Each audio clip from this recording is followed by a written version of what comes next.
I wanted to just go back to what you were saying, T, if you don't mind. You said you had a dream. I know you weren't quoting Martin Luther King, so Nah, man. care to share? Yeah, I'll share it. And I'll tell you what's really fucking triggered me, yeah? Is the fact that the movement are using it. What your dream? Yeah, man. And I've not mentioned this to anybody in my life, yeah? I'm telling you. I'm not even fucking shitting you about this, right? I had a dream about 3-4 years ago, yeah? Right? And I almost put it down to I need to make this scene on tape, yeah? And what it was I had this rat-a-tat-tat on my door, yeah? And it was like early hours of the morning, yeah?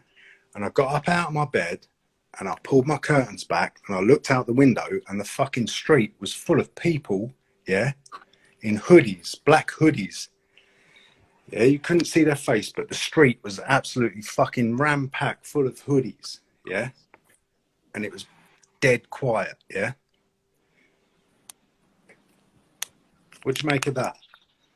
Because that's what their next thing is, isn't it? So what they were saying, dressed in all black, yeah? Don't show your faces, masked up. There was no faces, there was nothing. And it made me think to myself, I need to make this image on tape. Yeah. But like I say, I've never told a soul about this, I'm telling you. Yeah. And like, it's only within the last 2 days. Obviously, I've not been online for like 4 days. And like, I come back sort of yesterday. And yesterday evening, they're calling for this on the 9th, which is what, tomorrow? Is that tomorrow or Monday? Monday. The next event is to turn up all in black, yeah? And no megaphones, no noise, no getting pissed, no smoking, nothing, yeah? Just turn up and be silent. And that's the dream that I had 4 years ago. Wow. So we didn't know you'd mentioned this. We're all wearing black on the live stream. Yeah, shit, look at us, man. Fucking 1, 2, 3, 4. Shit. Holy shit. And you know what? Yeah. I always wear black anyway. Yeah, so from an Islamic perspective, okay, so obviously there are scholars like Ibn Sirin. Muharram's coming up, by the way. Just saying.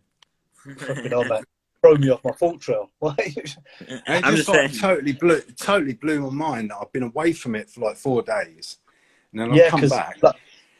And then the whole thing, yeah, is the next sort of protest or whatever it is, yeah, is like, do you know what I mean? Nothing. No noise, no nothing, just black.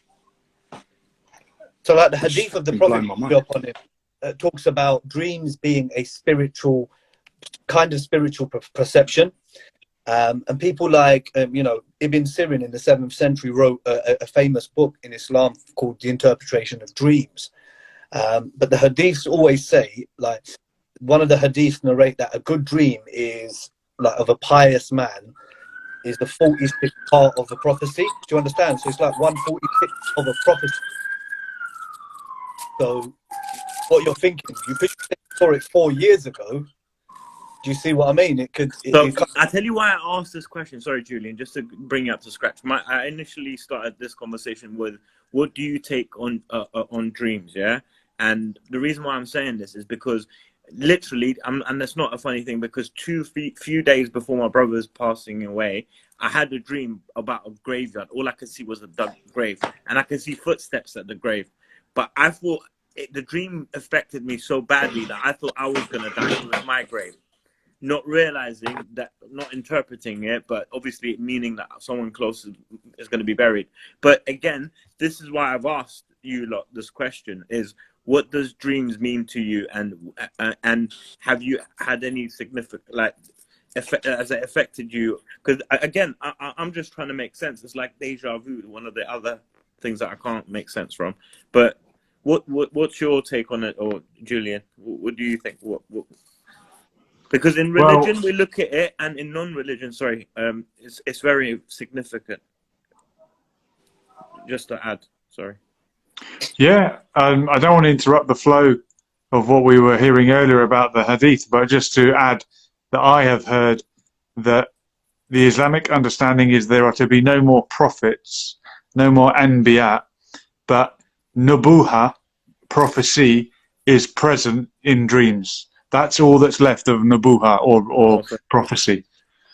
So, back over to you. Pick it up from there. What you've just said there is that hadith in Sahih Muslim talks about your dream being 1/46 of a prophecy. I thought that was. Yeah, so I thought that's what that meant. The Nabuwa that you're talking about, because we know there are no more Anbiyas that are going to come onto this earth, out of the 125,000 that there were. So what that's essentially saying, Islamically, T, that is your prophecy. What that dream that you had 4 years ago is a prophecy, or it's your prophecy, should we say? It's a spiritual perception. However, one thing I will tell you, Islamically, it is advised that you don't share your dreams with anyone. Fuck, man, what have I done? Share this one.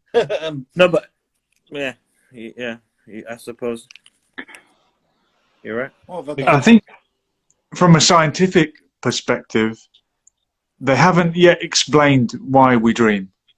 True. Sarah says she travels and meets up with family members in her dream. Okay. Wow. Subhanallah. Wow. See, you lost me. How so?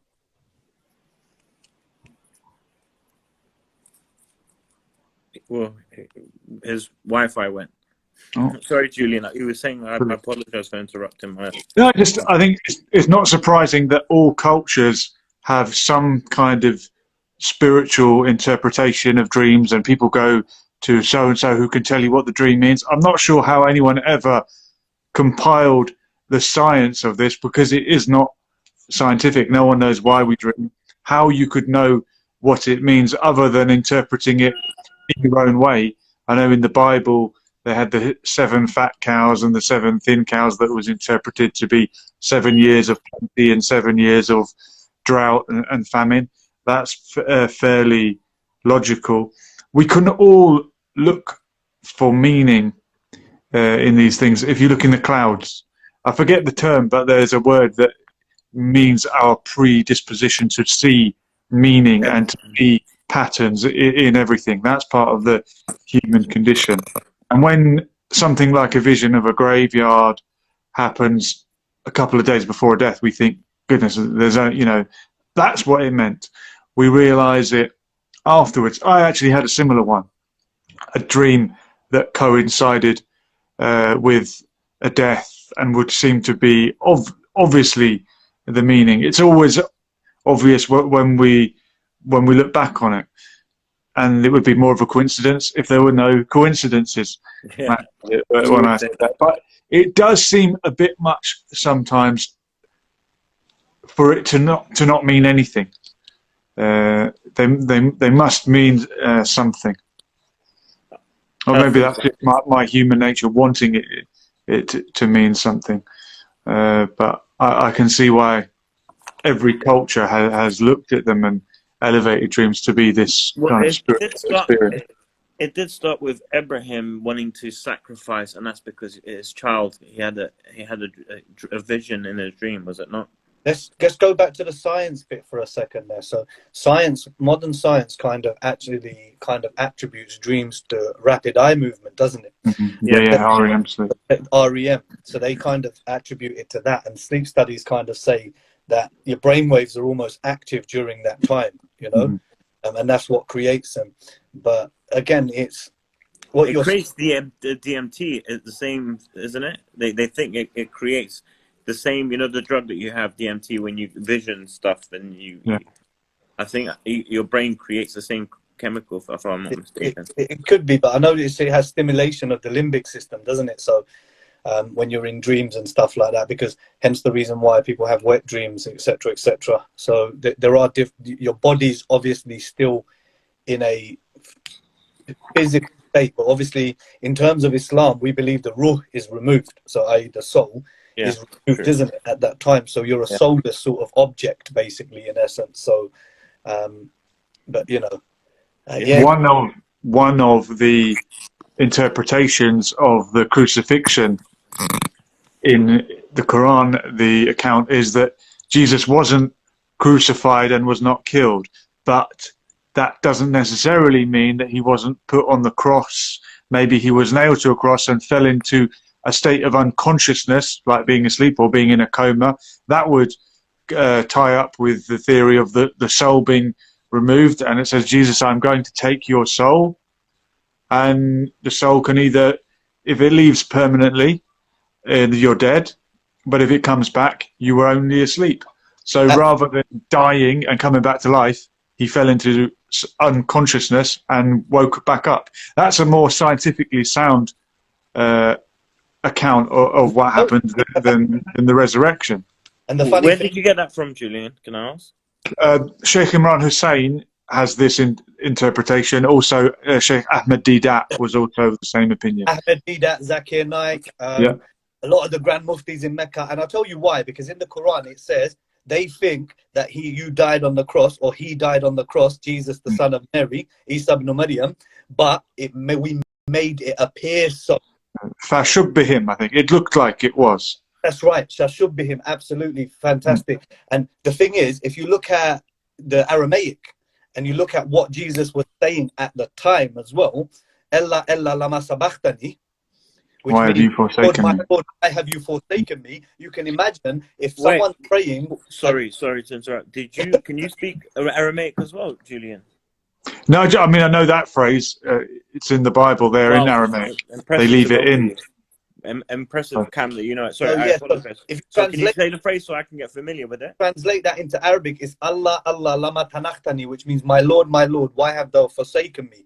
Can you say it again though in Aramaic? Ella lama sabachthani. Sabachthani. But what you got to think about is why does it make sense with that narrative of Islam where it says we removed his soul? Because at that time when, an Anbiya of Allah is praying to him and God saying, why have you forsaken me? He's probably at that time gone, you know what? We'll make it appear so and we'll remove his soul. Do you understand? So it kind of makes sense with that rationale, to be honest, I think. And that's just my thoughts. But, I'm really happy to hear that you listen to Imran Hussein, because I shared some stuff from Sheikh Imran Hussein with Mac about Zulkarnain and Yajuj and Majuj, just to get Mac on the lines of, absolutely. Mac is brilliant, that guy, bruv. And Ahmed Didat, I've read all his books, watched all of his lectures. Big fan. May Allah rest his soul and grant him Jannah. No, I've listened to Zakir and I listened to all of these people as well, bro. There's another guy, I forgot his name, but he knows the Bible verses, the Quranic verses, and there are a few out there that are good. You should know because you can be able to challenge. Because people often say, "Oh, why don't you Muslims eat pork?" I say, "You Christians shouldn't eat pork as well." Let me tell you about your book. Forget about talking about my book. Let's look closer to home. Or sometimes you'll go the other way and you just explain to them. So it's being able to approach people in different ways. And funnily enough, I've learned this from Imran Hussein, Ahmed Didat, Zakir Naik, reading, Ghazali. If you read Incoherence of the Philosophers from Imam Ghazali, he also tells you, the Quran tells you, there is no compulsion in religion. You should always come to common come to common terms as between us and you. Allah na'budu illallah. There is no God but God. Do you understand? So first thing is you believe in that one God and coming together like that. So it's approaching different people in different ways.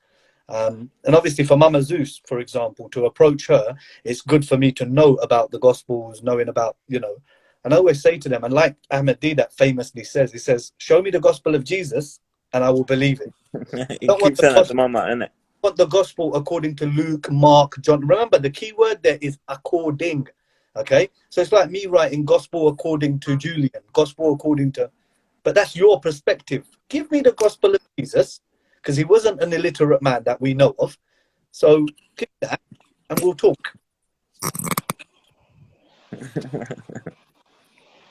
That's the way he's saying it. Gospel is the Greek word.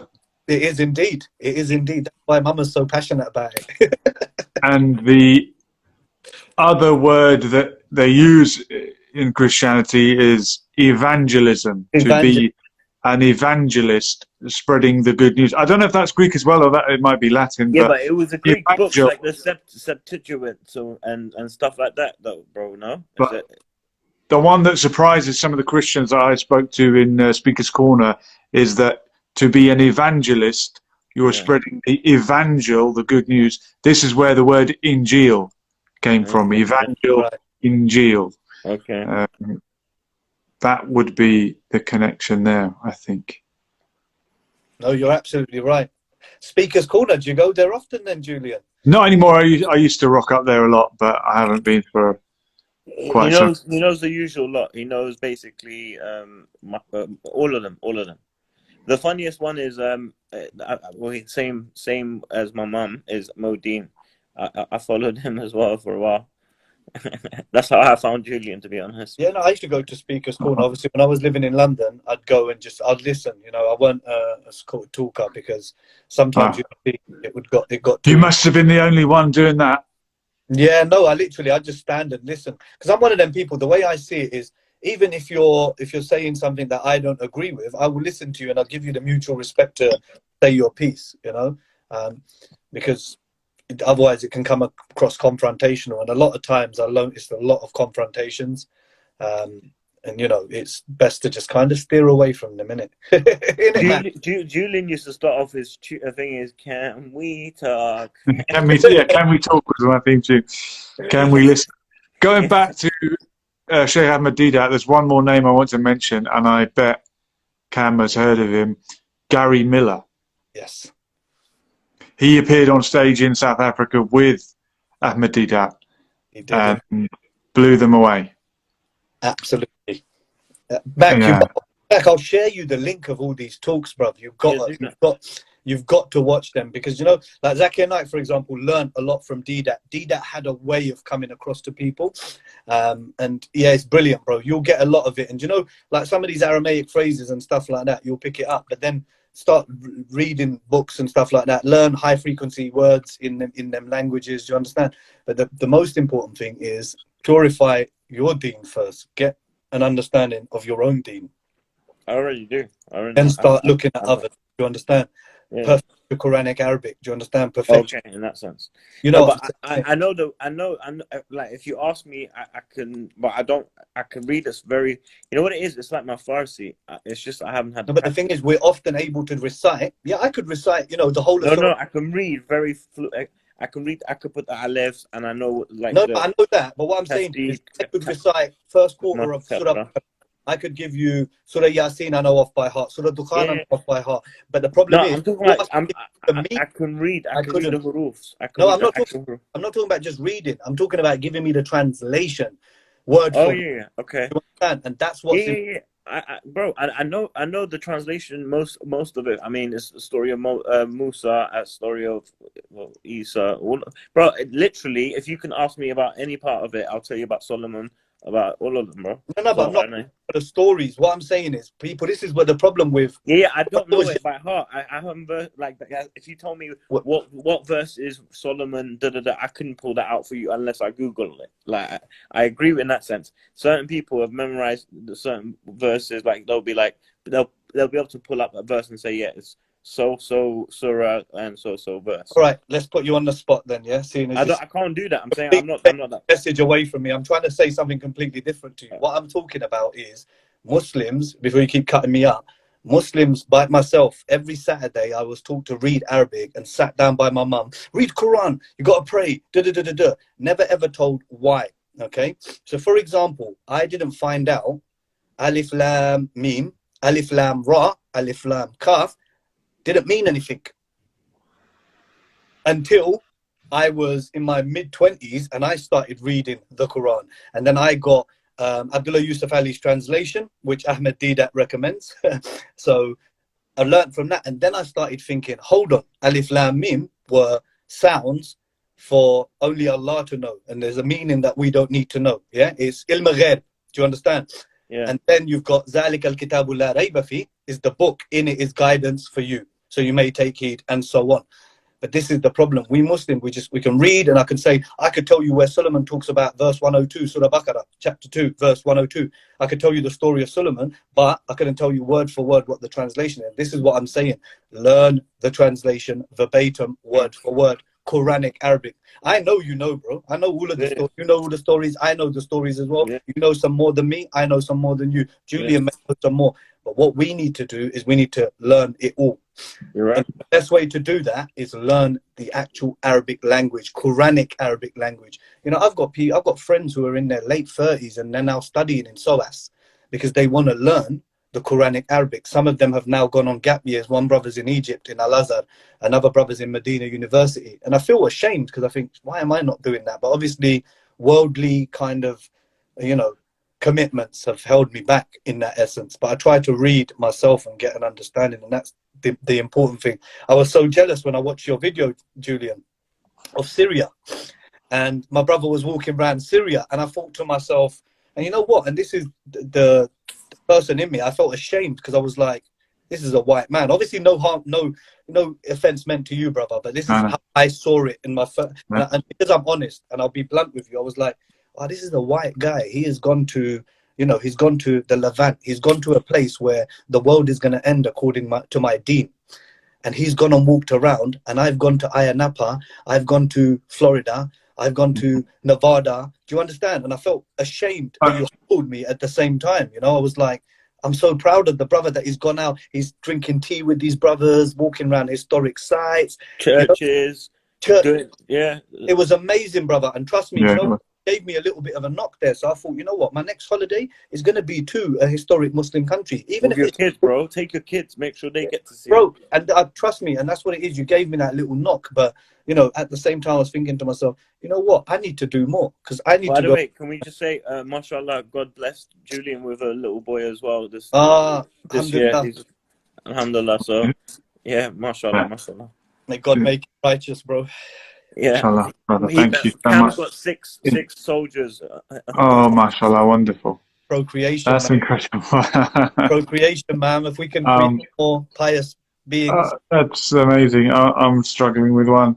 Well, you've set Mac straight there. He's had his little Jacob Rees-Mogg moment. Did you see Jacob Rees-Mogg claiming he knew Latin and then being put on the spot? Well, of course, I don't really know Latin. Bro, I never said I know Latin. I'm joking, I know, but the Quran, whatever it is. I just think, like with a prophetic book, whether it's the Bible or the Quran, we might not know the meanings of certain passages until a certain time. If it's predictions about the future, these things might not make sense until something happens, and then you might say, "Oh, that's what that meant." And I come back to Sheikh Imran Hussein because he's, you know, for me, my favourite. He has changed his understanding as the years have gone on. He wrote a book and he said, "Oh, Gog and Magog or Juj and Majuj are so and so." Later on, he said, "Oh no, I've changed my mind. I now have a deeper understanding." And this is a man in his 70s. So if you're 70 years old, I'm sure he's Quran Hafiz, and you're still revising your understanding. You know, who are we to say, "Oh, yeah, completed it, mate"?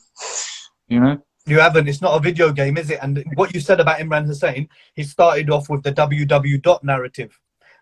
Then he looked at other scholars, and obviously there were some people poking stuff at him. And you're absolutely right. He is amongst one of the top scholars for me as well. He's amongst the favorites, you know, and, you know, may Allah, you know, kind of keep him on this earth longer. But when you look at now, when he talks about the Dariul Gorge, that kind of changed his narrative a little bit more because, you know, two mountain passes amongst the two seas. I told you this the other day, didn't I, Matt? Yeah.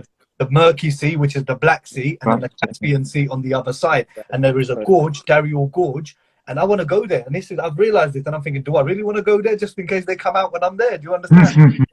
and remember, ilm al-ghaib, and that's what you just said again, there are some things that we're not ready for, and some things we don't need to know. Yeah. And this is what people forget. Some things are just like, you know, we don't need to know. It's now, when you say ilm al-ghaib, am I pronouncing that? Ilm knowledge, ghaib as in hidden. That's right. That's hidden knowledge. And this is what some people call the occult, which also means hidden. And we talk about the occultation of the imam. Esoteric. No. Should we, and I know it's Mac's hobby. He digs in deep and deep and deep into this knowledge. I'm the same. Owen Keeling is another one. Should we be doing that? No. Or should we leave it alone? They don't listen. I keep telling them, Julian. Can you please tell them? Well, it's too late. I bet the genie's out of the box, isn't it? I'll tell you the thing is, we'll go really, really simple, yeah? You know, like when you were young and it says, don't push this button, yeah? Okay. Push the button, what happens? Consequences, the fire alarm goes off, blah, blah, blah, whatever it is. Don't stick your hand in this hole. It's going to bite you. And this is the problem. And I keep telling them, like, Mac, focus on what is going to better you and get you closer to your creator. And because you know what your basics need to be doing. You know, your 5 pillars, yeah? Being good to people, doing charity, spreading knowledge, doing dawah. But then rather than looking at esoteric and stuff like that, because what happens is you open up hidden things that you don't really want to know. And either what they'll do is they'll make you suffer mentally yourself, because or people will call you mental. Because they'll be like, what are you talking about? There ain't going to be no spaceships in 50 years or jinn. You know, even jinn. People now, even now, when I talk to my work colleagues about jinn, because they're all, you know, kind of middle-aged white folk and, you know, Christians, Jews, Muslims, they're all like, how do you know these beings are there? You're telling me what? Because when I told them, I said, look, there's a hadith of the Prophet that says the angel of death visits you some 74 on 70-something times a day, stands on your shoulders, and he says to Allah, Ya Allah, let me take this sinner's soul. And Allah says no. Do you understand? And every time he lets you go, so he's saying, you're telling me he's visiting me in this hour. I was like, yeah. And they're like, how comes I can't see him? How comes I can't feel him? Do you see what I'm saying? It was like, but why did I need to tell him that story rather than telling him about Kul Huwa Surah Ikhlas? What does it mean? What is God? What does God look like? What's our purpose of life? Do you understand? Because I've just opened up a whole can of worms for them now. They're going to be like, this nut job at work thinks the angel of death standing on my shoulder. Do you understand? It's well, from jinn we get the word majnoon, as in crazy. Exactly. They'll think you're crazy. Exactly, brother. And that's what it is. And you know the funny thing is, that verse in the Quran, it goes, Summum bukmum umyum fahum la yarji'un. The deaf, the dumb, the blind, they would not take heed. So no matter how much you tell someone something, Mac, Allah has sealed their hearts. Their heart is sealed. Blackened, dark. Yeah. You can't do nothing about that. Do you understand? The only person who opens their heart up is the Lord. Nobody else. Do you understand? He can only give them hikmah. You know what I mean? It's just one of them. No, you're right. No, you're right. I tried to avoid, Julian, like my wife, she had a dark time with, you know, jinns and Ain. She suffered from Ain, and we went to see a really nice brother in Edgware Road. His name was Abu Nadir.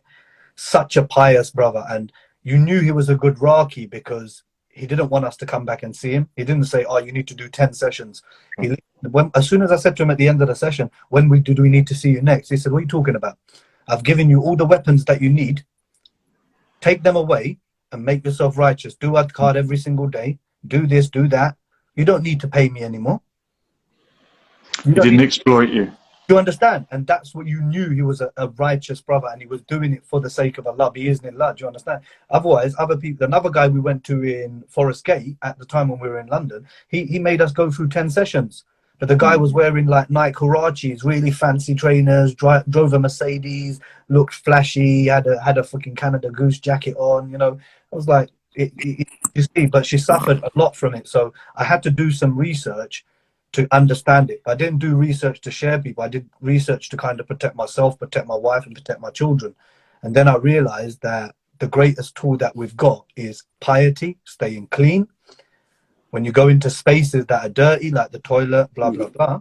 Yeah, that's right. You protect yourself. You do adhkar, or you do an invocation before you go in. You read a dua before you go in and stuff like that. But she suffered for years, man. And it was really, really hard because at first I was calling her mental. And you see, that Majnoon, I was calling her the partner, her husband, the person I should be comforting her. I was going to her, you're mad. I don't hear these things. What are you talking about? She's like, no, there's a guy standing at the end of my bed every single night, and I can't talk, I can't move. He's there, just standing there. Then we realized that it was an ashik jinn, which was, he was infatuated with her to separate her from me. Do you understand? That's like craziness, bro. I'm telling you. And when you live it, you understand it. That's crazy.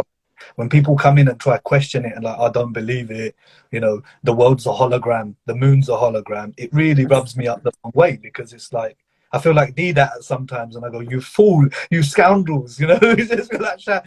It's really, really hard. Or the earth is flat. Go on then, say it. One of them flat earth. The Quran says, Kullun falaki yazbahun. For it to be flat, it can't do that motion. It's egg-shaped. It says in the Quran it's egg-shaped. It can be egg-shaped, that's not flat. No, it's not.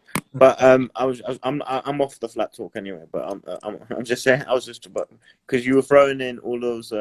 We've got more bigger issues here than to think about what shape is the world, and this is, we have this conversation all the time, don't we, man?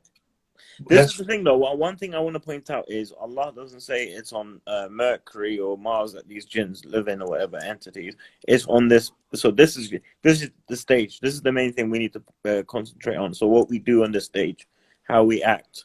And like Ali said, Hazrat Ali says, hour of musing on your actions is 70 years worth of worship or ibadat or prayer.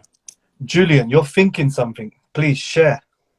I'm noticing that I don't even want to talk about the flat earthers, because I'm just going to be.